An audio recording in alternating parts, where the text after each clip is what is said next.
statutory corporation. It is a body corporate formed by special act of parliament or by the central or state legislation. It is formed with the intention of service motive only. ये एक ऐसी body corporate होती है जिसका formation के लिए एक special act required होता है, और वो स्पेशल एक्ट भले ही पार्लियामेंट का हो, सेंट्रल या फिर स्टेट लेजिस्लेशन का हो, बट इनका जो मेन मोटिव होता है, मेन इंटेंशन होती है इनकी सर्विस मोटिव ओनली।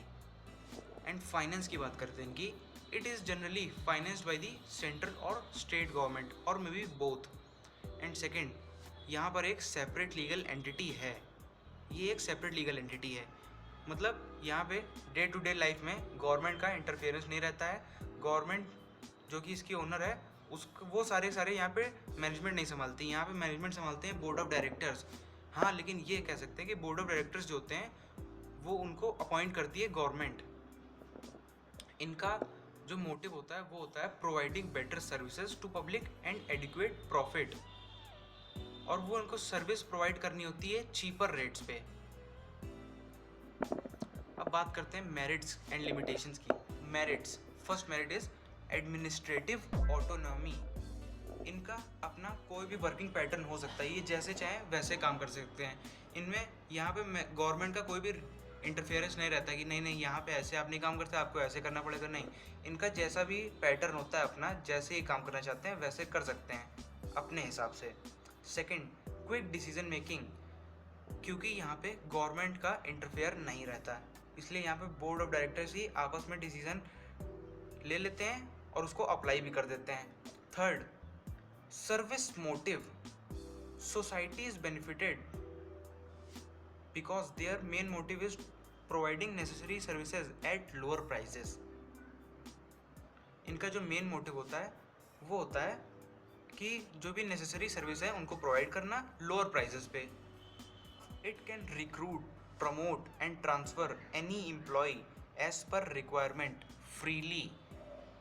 अब अगर किसी भी एम्प्लॉय का इनको प्रमोशन करना है या फिर उसका ट्रांसफ़र करना है या कुछ भी करना है, तो उसके लिए गवर्नमेंट से परमिशन लेने की कोई ज़रूरत नहीं, ये अपनी मर्ज़ी से फ्रीली वो डिसीजन ले सकते हैं।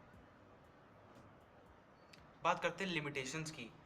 Difficult formation because it requires lengthy documentation, complicated formalities. Second, rigidity, the policy once approved can't be changed easily. जो भी पार्लियामेंट में उस स्पेशल एक्ट के टाइम पे जब वो एक्ट तैयार किया जा रहा था, उस समय जो भी पार्लियामेंट में या फिर स्टेट लेजिस्लेशन या सेंट्रल लेजिस्लेशन में जो भी फैसले हो जाते हैं वो चेंज नहीं हो सकते, उसको चेंज करना बहुत मुश्किल होता है। Third, suitability, it is suitable only for giant size of business, not for small. इनका जो भी पैटर्न जिस हिसाब से एक्ट में बनाए जाते हैं कि ऐसे ऐसे चलेंगे, वो सारे जाइंट साइज ऑफ बिजनेस के हिसाब से होते हैं। स्मॉल साइज ऑफ बिजनेस उसमें सर्वाइव ही नहीं कर सकता। Then monopoly, it enjoys total monopoly and private sector can't compete with it. जैसे आरबीआई है, तो आरबीआई का काम होता है, मेन जो काम होता है वो है नोट छापना।